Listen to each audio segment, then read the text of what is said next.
Bienvenue au 5e étage. On l'avait déjà évoqué, on va le reprendre aujourd'hui parce que on approche de cette fête-là, c'est la fête de Purim. Il y a dans la Torah 3 fêtes qui sont écrites dans les versets. La fête de Pessah, celle de Shavuot, celle de Sukkot. Pessah, ça correspond à Abraham. Shavuot, celle qui correspond à Yitzhak. Et puis Sukkot, c'est la fête des cabanes, correspond à Yaakov.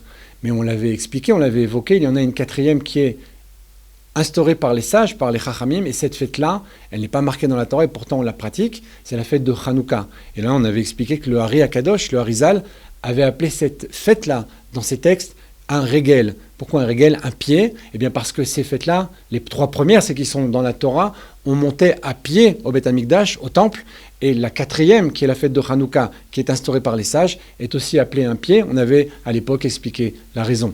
Il y en a une 5e, qui est également une fête qui est instaurée par les sages aussi, et qui est d'une valeur inestimable, qui est d'une grandeur incroyable, pour une raison très simple, c'est qu'on nous dit que cette fête-là ne disparaîtra pas même quand Mashiach viendra. La fête de Purim est une fête au-dessus du temps. Elle est tellement au-dessus du temps que même lorsque le temps changera, même lorsque Mashiach se dévoilera, cette fête-là, qui est instaurée par les sages, ne disparaîtra pas, on continuera à la pratiquer. Alors la raison, une des raisons, on va essayer de l'expliquer ici, c'est que les autres fêtes ont une lumière intense, une lumière très puissante, mais la lumière de la Géoula, la lumière de la venue du Mashiach, celle qui se dévoilera, fera que ces 3 fêtes de Pessah, celle de Pâques, de Shavuot et de Sukkot, la fête du don de la Torah et celle des cabanes, ces 3 fêtes-là, eh bien, elles ne disparaîtront pas, mais elles n'auront plus la lueur, elles n'auront plus la lumière qu'elles ont aujourd'hui, et de fait, on y prêtera moins attention, on ne les pratiquera pas pour cette raison-là.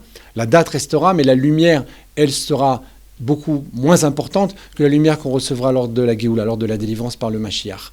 Or, la fête de Purim, nous disent les sages, restera. Pour cette raison, justement, pour la même raison. Cette fête qui est une fête qu'on pourrait qualifier presque de profane, on n'a pas l'interdiction, comme pour les autres fêtes et le Shabbat, de allumer la lumière, monter en voiture, fumer, etc. À la fête de Purim, on mange, on boit, on peut faire absolument tous les travaux, on peut faire tout ce qui est autorisé dans les jours de semaine à l'encontre des autres fêtes. Et pourtant, cette fête-là qui semble être triviale dans un premier regard, où on se saoule, où on va manger, où il y aura un festin, eh bien cette fête-là restera à sa lumière et d'une telle intensité que lorsque Mashiach viendra, on continuera à la vivre avec la même force, peut-être même encore plus. Pour une raison très simple, cette fête est la 5e. C'est le 5e étage, le 5e degré. Pourquoi ? Parce que justement, elle dévoile la Yechida, ce degré qui correspond au don de soi.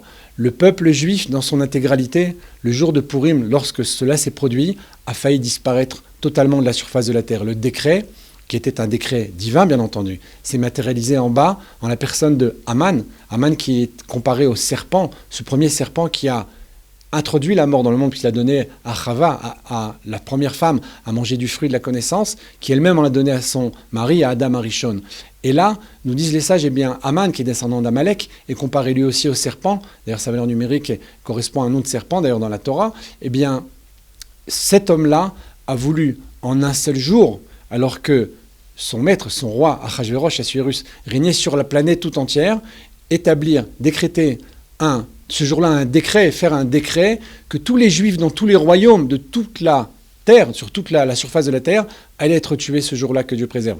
Et l'annulation, ce qu'on appelle Vena Forhu, le fait que tout a été inversé, eh bien c'est justement parce qu'on a réussi, au-delà des 4 autres fêtes, dans cette fête-là, à dévoiler un don de soi, puisque pendant 3 jours et 3 nuits, le peuple juif tout entier a jeûné, a fait tchouva et a demandé à Dieu de le pardonner des fautes qu'il a pu faire, puisqu'ils se sont vautrés dans le festin de Haman, ont mangé, ont bu dans les ustensiles justement du Beth Amikdash, du temple, et en s'acoquinant avec ces hommes-là, en rentrant dans le jeu des Goïm, eh bien ils ont perdu de leur valeur, ils ont perdu de leur essence, et le peuple juif était en train de s'assimiler à un degré qu'il n'avait jamais atteint jusque-là, en étant à même de manger à un festin d'un goy des aliments qui étaient certes cachers, nous dit la Megillah, mais qui étaient dans les ustensiles du temple. C'est une des raisons.